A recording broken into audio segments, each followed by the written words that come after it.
The penultimate plague is that of darkness. God brings darkness upon the Egyptians. And the Torah describes how terrible it was. The darkness was thick. It was like one of those sandstorms that are very prevalent in the Middle East. What was the thinking behind the plague of darkness?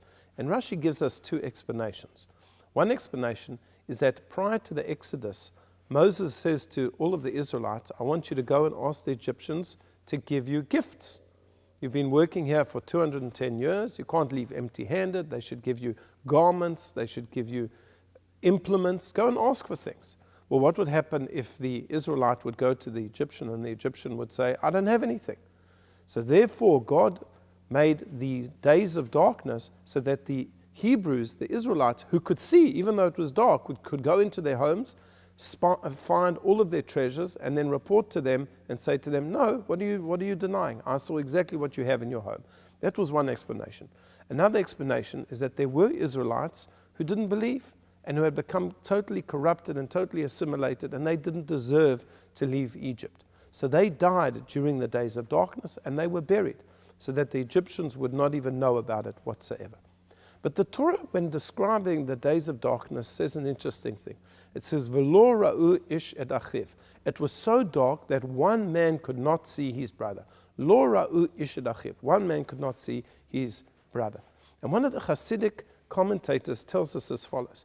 What is the ultimate plague of darkness? The ultimate plague of darkness is where one man cannot see his other, cannot see his fellow, cannot see his brother. What does that mean?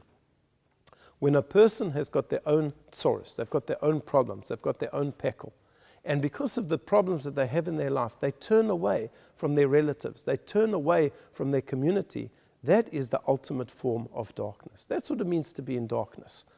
When are we in light? We're in light when we look upon the plight of another person.